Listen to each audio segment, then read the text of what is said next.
If I were to show you the model of this house, or actually the real house itself, and ask you the question, is this a good deal? How would you know? What were the characteristics of a good investment deal? It's a residential property, so the owners are going to buy it because they love it, but you need to buy it because it makes investment sense. And there are 5 questions you got to ask. And if you don't ask these questions, you don't know enough information to make money.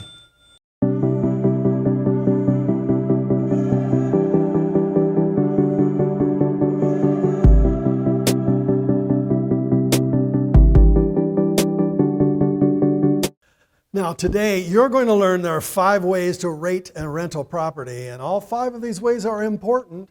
They all can generate value to your investment portfolio, but if you want to have maximum value, you need all of them. At the end of this video, you'll know all of these 5 ways. You'll know them, be able to remember them, be able to use them every time you look at a piece of real estate, because this knowledge can make you a fortune. What do you think number 1 is? Well, it's probably something you've heard many, many times. Location, location, location.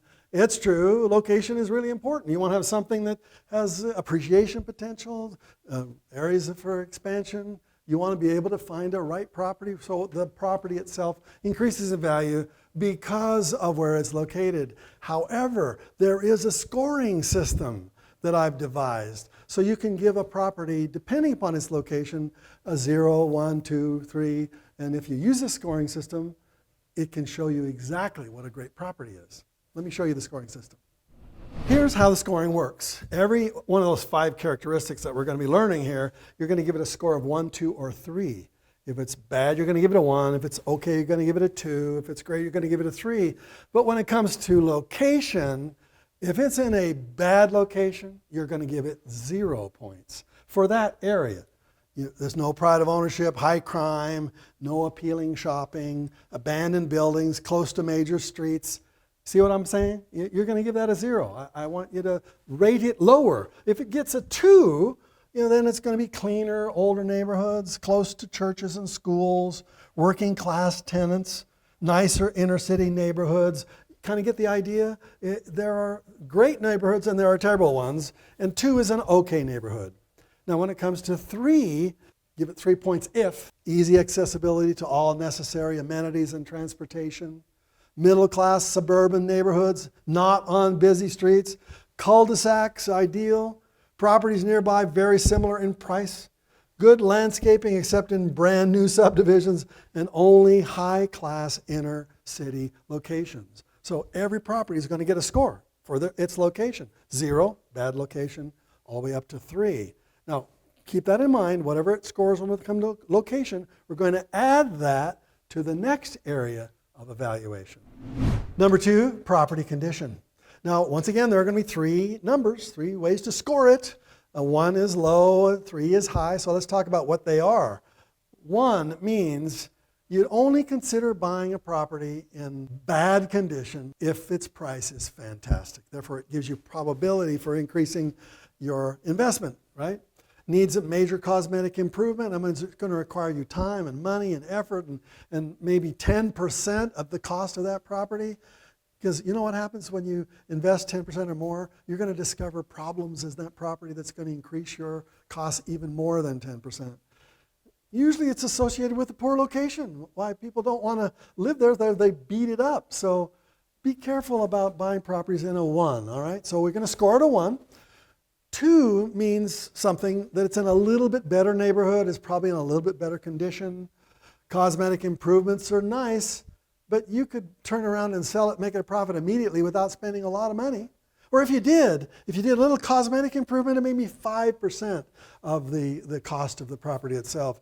Because just a little bit of makeup on that face makes it look a lot more appealing, so that's what you do with real estate, right?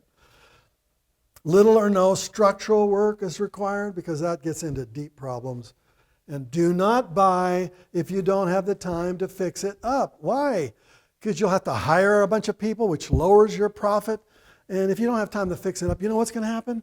You'll end up with a property that you own but is in bad condition, and then eventually you become a don't-wanter. You try to get rid of it instead of buying it and make a profit from it. See that?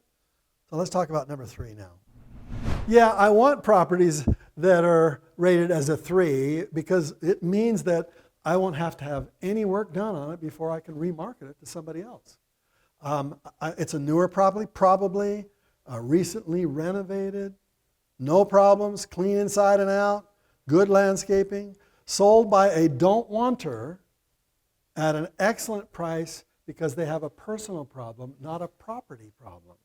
They have a reason to sell it, but the property itself is excellent. And a quick close, quick rent up, quick cash flow. Yeah, this is the ideal way, but every property has a score. And sometimes we'll buy a property that scores a 2, and maybe even a 1, depending upon the other characteristics. Third one is price. Now remember, you're an entrepreneur, so what do you want? You want wholesale. You don't want retail. Retail is where speculators go and they get crushed. You're an investor, and therefore you want the price lower than what the market is, don't you? Now, it's possible for you to pay retail. We can go there if the other characteristics fit. But at this point, let's go for wholesale. And how do you determine whether it's wholesale? It all has to do with the price. You're going to score it a 1 if it's 10% or above the market price. That's a speculator's area. Don't go there. 2 would mean it's 5% of the marketplace. A little bit low, maybe a little bit high, but frankly, you want wholesale, and that means below the market price. And finally, if it scores a 3, it's 10%, 20%, 30% below the market price. The lower it goes, the more you're going to focus on that 3. But every property has a score when it comes to price, 1, 2, or 3. Okay, you've been adding up the points on that property you've been thinking on buying. Have you talked about the location? Give it a score. Have you talked about the condition? Give it a score. Talk about the price. Give it a score. Number 4 is financing. And this is really, really important. There are hard ways to finance and there are soft ways to finance. The hard way is if you go through a traditional lender and they're going to check your cash, your credit, your cash flow, your down payment, your financial statement. It's hard. And therefore, the harder it is to finance it, the lower the score. Speaking of low scores, this is what a 1 would look like. More than 15% down. The seller needs lots of cash and wants all of his equity. The property cash flow is negative for the first 2+ years or so. Large balloon payment due in the first 3 years. And consider only if the price is excellent. If you got 20 or 30% below the market, you'd figure out a hard way to finance it, wouldn't you? But I think it would be much more preferable to get a better score, a 2 or a 3. So this is what that looks like. What does 2 mean? It means you're going to find the financing that's a little more flexible, frankly. It's not that hard financing all through a bank where they have to test everything about you to make sure you're qualified. The 2 is where the seller carries some of the financing or is a little more flexible in the down payment. And you don't have to put up more than 10% down in a situation as an investor. And in addition to that, if there is a balloon, that means all the money needs to come to the seller. If it's less than 5 years, that's not good. That's why we give it a smaller, lower score. Now, this gives a property 3 points if it checks off all of these things. Number 1, I want to put less than 5% of my own money into it. I want the seller to carry most of the financing. I don't want any balloons because the shorter the balloon, the more highly motivated you become. So at least 7 years. Very few or no negative cash flows, and a contract sale without a lot of credit checks. Now, why would that be possible? Well, about 20% of the properties in America are free and clear. That means there's no mortgages on them. And what if the seller became the bank? Rather than all the fancy, hard ways of qualifying you, the seller is not going to do that hard qualifying and will give you a lot more leeway. Therefore, that's why if I can get the seller to carry some financing, I'm going to give that property a score of 3. Are you still with me? I'll bet you're wondering what number 5 is. And this is one you're not going to find in any book, except my own books, of course. I need to know what is the seller's motivation and flexibility. Why are they selling? Do they have a reason that forces them or motivates them to get rid of that property as quickly as possible. And if that problem that seller has is a personal problem and not a property problem, that's even better. In other words, a personal problem is a divorce, sickness, a health issue, death, moving to a new location, something to do with their personal life. I want the property to be excellent, always. But if the seller's motivation is forced by external circumstances, that's even better. But most realtors never list that on the listing agreement. Seller must sell. But you have to ask that question. And most realtors won't let you ask it because they want to be the go-between between you and the seller. And guess what? You want to talk to that seller because the more you get to learn that seller's circumstances, the more they trust you and the more they'll share with you what some of those problems are. However, if they tell you that's none of your business, I will never tell you any of that kind of information, you say, thank you, I appreciate it. I don't want to step on anybody's toes here, you say. But eventually, over a period of time as you negotiate, you'd like to discover why are they selling this property. And this is what a 1 looks like when it comes to seller's flexibility. They won't budge on the price or the terms. They want their price and terms, period. They take it or leave it. Doesn't need to sell. They're just waiting for some sucker to come along and to pay their price and give them their terms. That's a 1. Stay away from that. You'll give it 2 points if they might consider a small discount in price. Or they need cash for a new house or a property or bills, etc. So they're being forced to have some cash. They may carry a small second or a contract. In other words, they'll carry some of the financing. They'll be the bank in a sense. Or they're leery of unusual deals, and yours is going to be creative. It's going to look different. Therefore, they'll give it a 2 if it scores with these characteristics. Now, a 3 means, hey, they need cash for some pressing items, and they're willing to discount their price substantially. They're behind their payments. They have tax management, transfer time problems, divorce, retiree, investor looking for a solution. In other words, they've got external reasons why they have to sell, and they're willing to be flexible.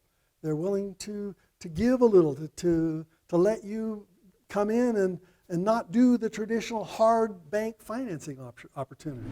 So here are the 5 ways to rate a rental property: location, financing, condition, price, sellers, motivation, and flexibility. When they are all scoring excellent, it gives you maximum value.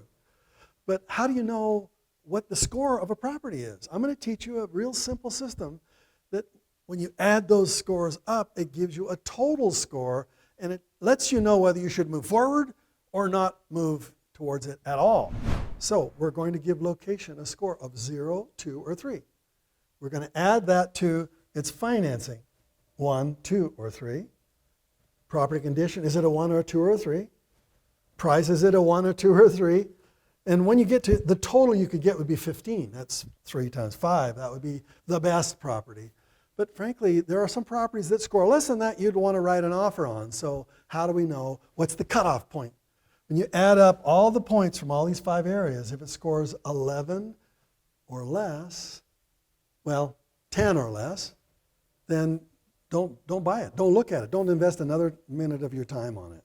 But if it scores on 11 or more, then you go look at it because the seller has been talking to you on the phone about it. Yes, I recommend you do let your fingers do the walking, talk on the phone with the seller or realtor, get the scores on the telephone. If it scores an 11 on the phone, then go look at it and verify what they told you. Is the location really as good as they said it was? Is the condition really as good as they said it was? You rescore it based upon your knowledge, and you're going to come up with a score of 1, 2, 3, 10, etc. If it scores an 11 after your evaluation, that's when you write an offer. So this will give you a go, no-go decision. If it's go, write an offer. If it's no-go, go find another property to look at. Okay, now if you're a really good student, you've been taking all kinds of notes and you're trying to remember what all this means, and I'm going to show you one piece of paper you fill out. It's called a bargain finder. And the scoring system is right there where you can circle whatever that property scores at, and it lets you determine whether or not you should go forward or not. This bargain finder is found in a book that I'm going to give you. You don't need to take any more notes. The book is called The Challenge. It's how I taught some unemployed people how to get out of their dead-end life and move on to financial freedom. And all the charts, the graphs, everything I just taught you is in this book as my free gift to you. And in addition, I want you to have a copy of Think and Grow Rich, the most successful success book ever written. Those two books together are my gift to you here today. I'll even give you the audios of Think and Grow Rich. So you cannot lose. Click on this link right now so I can teach you more of how you can succeed more quickly. I hope you enjoyed this video because on my channel I have all kinds of videos just like this to teach you a very complicated subject in very simple ways so you can get it. So subscribe right now, ring the bell, and let's go on to the next lesson you need to learn if you want to be really successful.